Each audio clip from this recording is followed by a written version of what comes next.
get into it. Basically, I have been a Muslim for 4 years now, and in these 4 years, that despite being 4 years, it is a fair amount of time to have gone through the whole new Muslim to not so new anymore, basically. I have wanted to make a video for a while about this specific thing for people before they're Muslim. I want to emphasize that this is before you are Muslim. If you are already a new Muslim and you want a video about advice for new Muslims, Samantha J. Boyle, she has made an excellent video about that. I'm going to leave a link to her video in my description, so if you're already a Muslim and you're new and you want advice, click that video. This isn't for you. Or maybe there is a chance you might find what I say helpful. If so, great. So as I was saying, I've been a Muslim for 4 years. I've witnessed, seen, been through a lot, and I think that it's right to give some advice because I've been there, done that, seen it, you know? And if I can help anyone out with my experience, then great. I do want to make this video. I feel like I'm repeating myself, I'm sorry, but I basically want to make this video because things need to be said and addressed. I'm sorry, I'm like hitting my hand. And if you are thinking about becoming Muslim, please watch this video carefully. Now, there might be Muslims who disagree with me, and if you do, okay, that's your issue. This isn't for you. Key point I want to make to those who are thinking of becoming Muslim, and this is not directed towards boys, girls, like separately. A lot of points will be made directed at girls, but in general it's for both, anyone basically. The first point I want to make is before you become a Muslim, you need to know, like, and instill this in your brain, that Islam is a religion that heavily revolves around intention. So it's a matter of pretty much your intention towards everything you do and say. And I am making this a first point and emphasizing how important this is because Islam and being a Muslim is a way of life. It is completely, it flips your life around. You're doing new things, how you live your everyday changes. It's how you approach things, how you practice, how you do everything day by day. It is a big life change, and your intention is the most important part of this.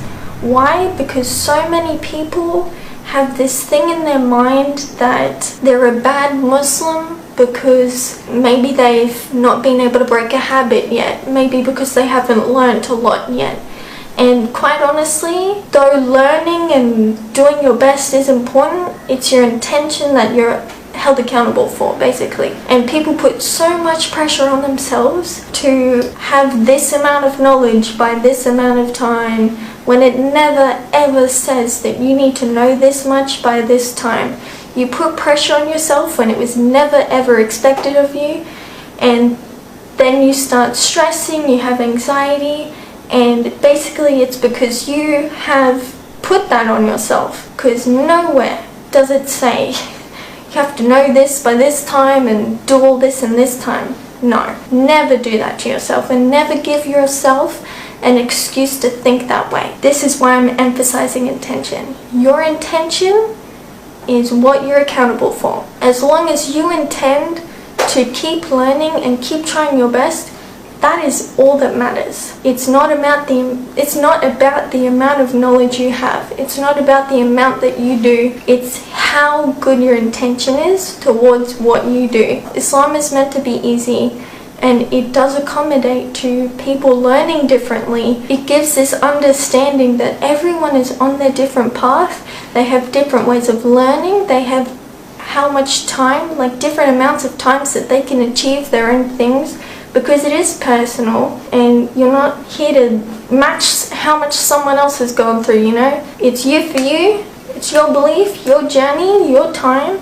You do it in the best way you can, and yeah. I say all this because I've seen so many people put that pressure on themselves, and it's come from nowhere but themselves. And I've seen so many teachers and people of knowledge emphasize to take things slow, to take your time, and all that you need is a good intention and you're fine. And I'm sorry for waving my pen around. The second point, which might upset some people, because some of you might be in a situation that you don't really understand at the moment, is bad for you.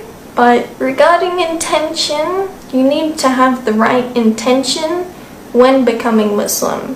To be a Muslim, the first and foremost necessary thing for you to even get there is you yourself have the belief that there is one God, Allah, which is just Arabic for God, but emphasizes it is one God, that Jesus, peace be upon him, was just a man, a prophet. He was not part of God, not God, son of God. You believe that Jesus is a man and a prophet, and you believe that the last prophet, messenger was Muhammad. So you have that. That's the basis you need to be a Muslim. And it is your personal choice whether you choose to either become Muslim at that point where you're I believe in that, that's what I think of God and how things went, or you could personally choose to be I do believe in that, but I don't want to be a Muslim until I've learned a bit more. Your choice, but I'm saying to you now that you don't need to pressure yourself to know this much to be a Muslim. You can do it when you're ready, just as long as that is what you believe in. And here's the part that some people might not like to hear, but I need to say this because I've witnessed it and it is heartbreaking. But do not become a Muslim for anybody else but yourself. This can be directed more towards girls because it's common, but boys too. You are setting yourself up for a really difficult and hard time when you become a Muslim for somebody else. Being a Muslim, like I said, affects how you live your life. It's not just a belief, it is how you do your daily things. You pray, you wash certain ways, you do things certain ways when you're a Muslim. You have all of these things that come into your life that change your everyday, and when you sign up to be a Muslim for someone else and you change your life for an entire person who isn't yourself, you are going to struggle. You are probably going to put yourself in a dark place because you're not doing it for you. You're not getting the enjoyment for yourself.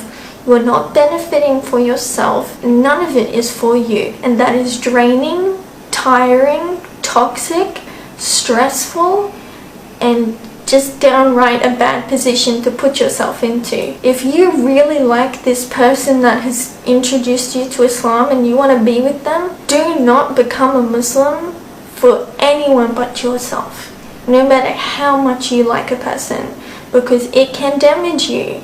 It is serious. And to even be a Muslim, you have to have that belief. You can't just say I'm a Muslim now for someone else. You have to be a person that believes in this one God and these human prophets. If a Muslim, male, female, gives you an ultimatum that to be with me you have to be a Muslim, stay away from that person.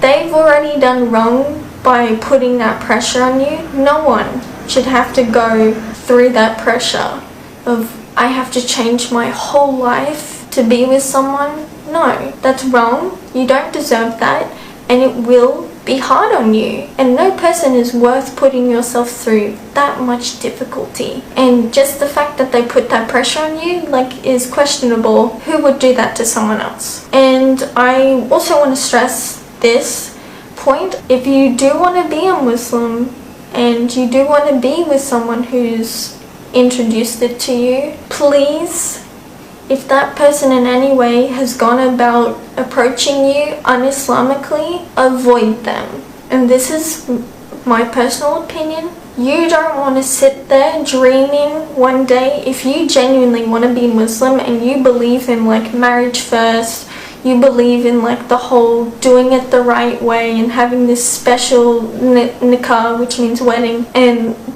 having this stuff after you become a Muslim, but you've wasted this time with someone who didn't respect you enough to approach you in such an honorable way, you're gonna sit there and be sad, dreaming of having that experience. I know this doesn't apply to everyone. Some people are fine with, they've become Muslim, they did it not the Islamic way and they're fine. But a lot of people will learn that how they were approached was wrong. They were not respected, they were not honored, they were not treated the Islamic way, which is with the utmost respect and dignity, and they will sit there and be upset about having missed such a beautiful experience. And it is beautiful, and I can tell you, it is such a beautiful thing to be approached in such a respectful way where the intention is pure. It's nothing was done wrongly, Do not rob yourself of an experience of marrying someone the right way, to be with someone who didn't respect you Islamically. Go out of your way to learn what is right in Islam about partnership, and if you would like to be treated that way.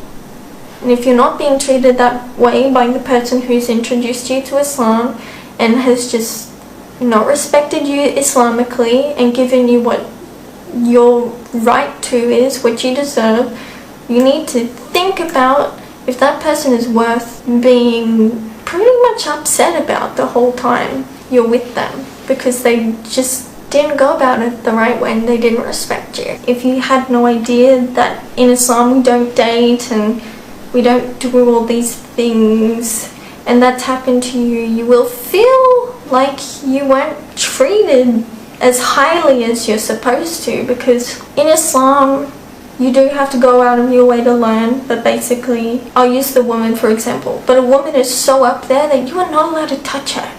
She is not your right to touch. You have to talk to her parents, you have to do it in an honorable way to show her that she is worth so much more than you're allowed to disrespect. Everyone deserves to be treated that way, that they were respected, and that someone cared so much about their religion and acknowledged how important that is.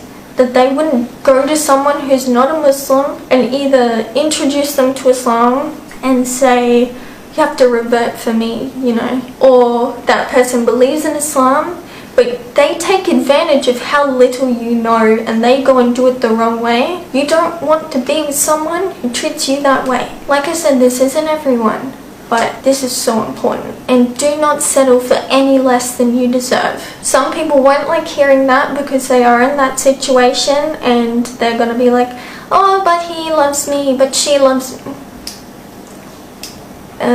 Okay, the next point I want to make is to not announce that you're a new Muslim on Twitter, especially for women.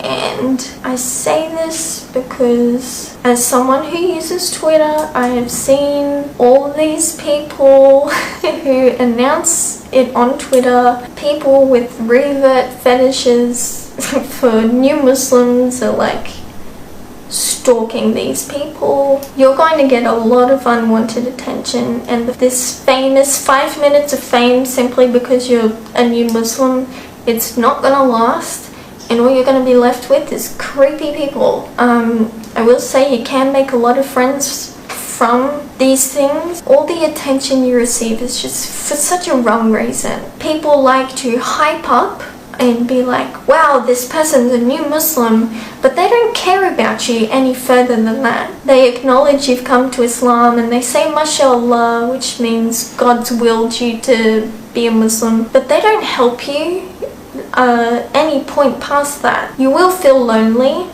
especially even more so when you have all these people that seem to be there supporting you, but they're not there for any further. They're not there when you need guidance. They're not there when you need advice. They build you up and then that's it. You're on your own. All you're left with is, if you're blessed enough, you have a few good new friends. But yeah, majority of the time you have creepy people being like, mashallah, you're a new Muslim, let me marry you, I'll teach you Islam. And it's disturbing. Don't talk to people who speak to you that way. Which probably brings me to this point. Do not learn Islam from people who are not trained, educated, and have the authority to teach. Do not learn Islam from strangers online. You're robbing yourself of actual knowledge. But a lot of people who say they want to show you and help you learn Islam, they're doing it for themselves because they want to just be with you, basically. Because a lot of people have this fetish for new Muslims. Guard yourself, protect yourself, because these people are going to hunt you down and creep on you like nothing you've seen. And again, it's got nothing to do with the religion. It's just because they're messed in the head and they're so lonely and desperate that they just pretty much prey on new Muslims with this, let me show you Islam, I can do it all, I can be your hero, I'll be your man to teach you everything. And it's like, it's disgusting. By that being said, reach out to people online. Brothers, reach out to brothers. Sisters, reach out to sisters. Find your friends, find people, connect. Go out of your way to connect with someone so you're not alone, because a lot of the time you will feel very alone. Which brings me to my next point. Push yourself. Please push yourself to go to a mosque. Or if you find it anxiety, like so much anxiety to go to a mosque, try and find what mosque is near you. Find that mosque on Facebook, because a lot of mosques have Facebook pages. Find them on Facebook, send them a message saying, I'm thinking of becoming Muslim. I would like to connect with a brother, a sister who can help me out. And then they'll probably be able to give you a number or give you a Facebook of someone they've confirmed, like, hey, do you want to help this person out? Talk to this person. They'll be like, yeah. And they'll connect with you. Please go out of your way to do that, because not only that, you'll be able to have someone to help you, and also that will help you find it easier to go to the mosque. You can go with someone who you've connected with, go to a mosque, and they'll show you around instead of you walking there being lost. They'll educate you about what classes they have to offer, because that's way better than learning online. There is one website I trust, which was suggested to me by a friend's brother who has a connection to a very educated person. This was years ago, so my memory is like... But basically, there is a website that is very trusted. I have learned from it. They have a Basics of Islam course, the Basics of Islam, Introduction to Islam. But basically, they have a bunch of free courses that are trusted, that are taught by educated people who have the credentials. I'm going to leave a link to that in the description box. Open it, check it out. Another point I highly emphasize and need to make is, before you become a Muslim, you need to ask yourself who around you in your family might be dangerous to you if you tell them you want to be a Muslim. A lot of people feel like their families are fine until they actually become a Muslim and say to their family, I'm a Muslim, and they've been treated with anger, abuse, they've been unsafe because they didn't know truly just how accepting or unaccepting their family was. I've had a friend who had to leave home. I had a friend who had a physical altercation with their father. Like, these things happen. People are so uneducated about Islam and so scared that they don't bother to ask their child questions. They don't bother to have a discussion. They're just immediately angry, and it can get scary. If you think that you need to make sure you have a safe space, organize with a friend or contact a masjid, a mosque, and set up that if anything goes wrong, someone is there to pick you up and take you to safety. I will say though, some families do come around.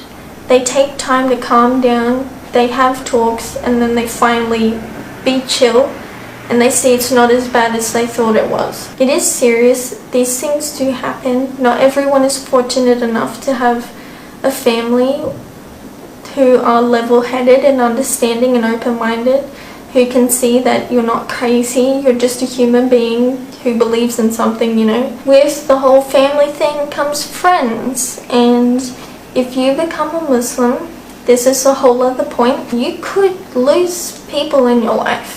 People will distance themselves from you.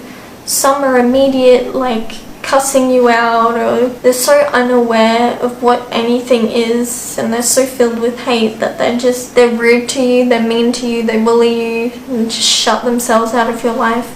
Some people will be sneaky about it. They don't want to be associated with someone who's a Muslim. People like that exist. But at the same time, you will make friends who were 10 times better than the people you lost.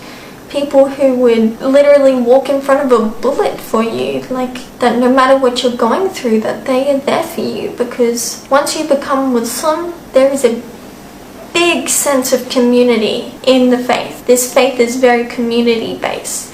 Everyone is supposed to be there for each other. When someone's sick, you visit them, you know. If someone needs help, you help them. If you see someone in pain, you have to react in some way, even if it's just your heart hurting, you know. Basically, becoming Muslim, you will lose people, but you will gain a family, and you will meet people who are so strong-willed and compassionate and giving that you've never met before in your life. But in the end, like I said, all it comes down to is the right intention. Do this for yourself and yourself alone. Learn how you are meant to be respected and upheld, not only as a Muslim, but as someone's partner. Don't pressure yourself, ever. There's no such thing as a good Muslim. We are all imperfect. The whole point is to, when we fall, we get back up and try our best. Look out for yourself, look after yourself, but most importantly, if you become a Muslim, it's looking out for other people too. Every hardship you face, being a Muslim, will be rewarded for. There is nothing you go through that you won't ever be able to not conquer, no matter how hard it is. You will be okay, and there is always someone to help you. Learn your rights. Learn how you're meant to be respected. Learn as best as you can. Don't pressure yourself. I'm just repeating myself at this point, but I'm pretty sure there's many other points that need to be pointed out, but I can't think of them. But these came to my mind so clearly. I hope that this could help in some way. So that's going to be it for this video. Don't forget to comment your thoughts down below. Subscribe to know when the next video is out. And with all of this having been done and said, may Allah bless you and your family.